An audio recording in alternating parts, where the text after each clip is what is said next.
10 വയസ്സുള്ള ഒരു പെൺകുട്ടിയുടെ ആത്മാവിൻ്റെ കഥയാണ് നിങ്ങൾ കേൾക്കാൻ പോകുന്നത്. അയാളെ ആളുകൾ ഭഗവാൻ എന്നാണ് വിളിച്ചിരുന്നത്. മൗനവ്രതവും ഉപവാസവും അനുഷ്ഠിച്ച് താടി നീട്ടി വളർത്തി നെറ്റിയിൽ ചന്ദനക്കുറി ചാർത്തിയിരിക്കുന്ന അയാളെ കാണാൻ ദൂരദേശങ്ങളിൽ നിന്നും പോലും ആളുകൾ എത്തിയിരുന്നു. അയാളുടെ ആശ്രമത്തിൽ വലിയ മതിൽക്കെട്ടിനുള്ളിൽ ഒതുങ്ങിക്കഴിഞ്ഞിരുന്ന ഭക്തർക്ക് അയാൾ ഒരു ദൈവമായിരുന്നു. എന്നാൽ ആ മതിൽക്കെട്ടിനുള്ളിൽ നടന്നത് പുറം ലോകം അറിഞ്ഞിരുന്നില്ല. അയാൾക്ക് എപ്പോഴും ഒരു പെൺകുട്ടിയെ ഇഷ്ടമായിരുന്നു. അവൾക്ക് 10 വയസ്സ് തികഞ്ഞിട്ടില്ലായിരുന്നു. എല്ലാ ദിവസവും അവളുടെ തലയിൽ കൈവച്ച് അനുഗ്രഹിച്ചിരുന്ന അയാളുടെ കൈകൾ ഒരു ദിവസം അവളുടെ പിൻകഴുത്തിൽ ശക്തിയായി പിടിച്ചു. അവളെ പേടിച്ചു വിറച്ചു. എന്താണ് സംഭവിക്കുന്നതെന്നറിയാതെ അവൾ ആ ഭഗവാനിലേക്ക് നോക്കി. അയാളുടെ കണ്ണുകളിൽ കാമം മാത്രം. അയാളുടെ കാമത്തിൻ്റെ ചേഷ്ടകൾ മുഴുവൻ ആ കുഞ്ഞു ശരീരത്തിൽ അയാളെ തീർത്തു. അവളുടെ മുഖവും കഴുത്തും എല്ലാം അയാളുടെ നഖക്ഷതങ്ങൾ കൊണ്ട് പോറലേറ്റു. ചുണ്ടുകളും പല്ലുകളും അവളുടെ ശരീരത്തിൽ മുറിവുകൾ സമ്മാനിച്ചു. പതിയെ പതിയെ അവളുടെ ശ്വാസം നിലച്ചു.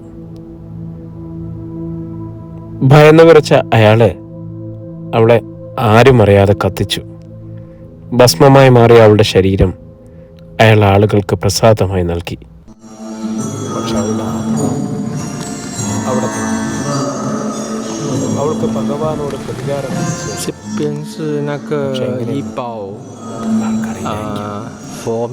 ദിവസങ്ങൾ കടന്നു. ഭസ്മം നെറ്റിയിലിട്ട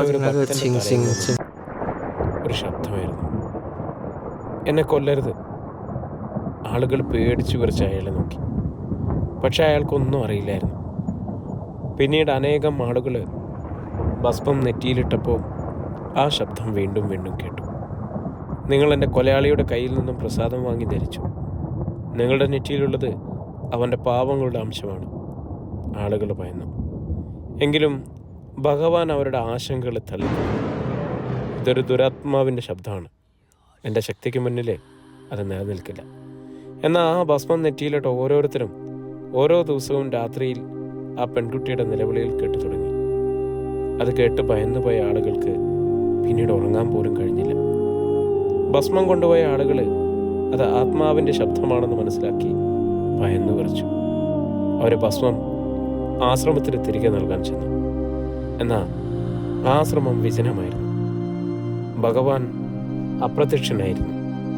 ഭക്തർക്ക് ആശ്വാസമായി. പക്ഷേ ആത്മാവ് അപ്പോഴും ഭഗവാനെ തിരയുകയായിരുന്നു. പ്രതികാരം ചെയ്യാനായി അവൾക്ക് അവനെ കണ്ടുപിടിക്കണമായിരുന്നു. അയാൾ ആരും കണ്ടില്ല. ദിവസങ്ങൾ അങ്ങനെ കടന്നുപോയി. ഭസ്മം ധരിച്ച ആളുകളുടെ പേടി കൂടിക്കൂടി വന്നു. അവരുറങ്ങുമ്പോൾ ആ പെൺകുട്ടിയുടെ നിസ്സഹായമായ നിലവിളികൾ കേട്ടു. കണ്ണടച്ചാൽ അവളുടെ കണ്ണുകൾ അവരെ തുറിച്ചു നോക്കി. അവർ പേടിച്ചു വിറച്ച് ആശ്രമത്തിൽ ചെന്ന് ഭസ്മം കളഞ്ഞു. പക്ഷേ അത് വെറുതെയായിരുന്നു. ആത്മാവ് അവരുടെ തലയിൽ നിന്നും അവരുടെ ശരീരത്തിലേക്ക് ഇറങ്ങിക്കഴിഞ്ഞിരുന്നു. അവർക്ക് ഭ്രാന്തായി. അവർ നെഞ്ചത്തടിച്ച് നിലവിളിച്ചു, എന്നെ കൊല്ലരുതേ എന്ന്, എന്നെ കൊല്ലരുതേ എന്ന് അവർ നിലവിളിച്ചുകൊണ്ട് ഓടിത്തുടങ്ങി. അതുകൊണ്ട് ആളുകൾ ഭയന്നു. ആ ആശ്രമവും ആ ഭഗവാനും ഒരു ശാപമാണെന്ന് അവർക്ക് മനസ്സിലായി. ആളുകൾ ആ സ്ഥലം ഉപേക്ഷിച്ചു പോയി. ആരും പിന്നെ അവിടേക്ക് തിരിഞ്ഞു നോക്കിയില്ല. പക്ഷെ ഭഗവാൻ ഇതൊന്നും അറിഞ്ഞില്ല. അയാളൊരു കാട്ടിൽ ഒളിച്ചു താമസിക്കുകയായിരുന്നു. താടിയും മുടിയും വെട്ടി ചന്ദനക്കുറിയും മാറ്റി സാധാരണക്കാരനായി അയാൾ ഒരു ചെറിയ അമ്പലത്തിൽ പൂജാരിയായി. ആളുകൾക്ക് അയാളെ തിരിച്ചറിയാൻ കഴിഞ്ഞില്ല. അവിടെയും ഭക്തരും അയാൾക്ക് സന്തോഷമായി. ഒരു ദിവസം പൂജ ചെയ്യുമ്പോൾ ചെറിയ പെൺകുട്ടിയെ അവൾ ചിരിച്ചുകൊണ്ട് അവൾക്ക് 10 വയസ്സ് ഒരു പ്രത്യേക ഇഷ്ടം. അയാൾ അവളോട് അടുക്കാൻ ശ്രമിച്ചു. ഒരു ദിവസം അമ്പലത്തിൽ എല്ലാവരും അയാൾ അവളെ പേടിച്ച് വിറച്ചുകൊണ്ട് അയാൾക്കരികിലേക്ക് വന്നു. അയാളുടെ കണ്ണുകളിൽ വീണ്ടും കാമം മാത്രം. അയാൾ അവളെ പിടിക്കാൻ ശ്രമിച്ചു. അവളുടെ ചുണ്ടുകളിൽ ചെറുതായി ഉമ്മ വെച്ചു. അവളുടെ ശരീരങ്ങളിൽ അയാളുടെ നഖക്ഷതങ്ങളേറ്റു. അയാളുടെ ദേഹങ്ങളിൽ അയാളുടെ പല്ലുകൾ മുറിവേൽപ്പിച്ചു. പെട്ടെന്ന് കാറ്റടിക്കുവാൻ തുടങ്ങി. അമ്പലത്തിലെ വിളക്കുകളെല്ലാം അണഞ്ഞു. ഇരുട്ടിൽ ആ പെൺകുട്ടിയുടെ കണ്ണുകൾ തിളങ്ങി. അവളൊരു പ്രേതമായിട്ട് മാറി. അവൾ അയാളെ നോക്കി ചിരിച്ചു. അവൾ ഭസ്മമായി മാറിയപ്പോൾ നെറ്റിയിലണിഞ്ഞ ആളുകൾ അവൾ ഉപയോഗിച്ച് പ്രതികാരം ചെയ്യുകയായിരുന്നു. അവളുടെ ചിരി കേട്ട് അയാൾക്ക് ഭ്രാന്തായി. അയാൾ നിലവിളിച്ചു, ഭഗവാനെ, ഭഗവാനെ. അപ്പോൾ ആ പ്രേതം അയാളോട് പറഞ്ഞു, നീ ദൈവമല്ല, നീ ദുഷ്ടനാണ്. നിനക്ക് മരണം മാത്രം. പ്രതികാരം തീരാത്ത എൻ്റെ ആത്മാവ് നിന്നെ വേട്ടയാടും. പിന്നീട് അമ്പലത്തിൽ ആളുകൾ ആ ഭഗവാന് ജീവനില്ലാതെ കണ്ടു. അയാളുടെ കഴുത്തിൽ ചുവന്ന പാടുകളുണ്ടായിരുന്നു. ആളുകൾക്കൊന്നും മനസ്സിലായില്ല. പക്ഷെ അവിടെ വന്ന ഒരു ഭക്തൻ്റെ തലയിൽ നിന്നും ഒരു ചെറിയ ശബ്ദം കേട്ടു. അവൻ്റെ പാപങ്ങളുടെ അംശമാണ് ഈ മരണം.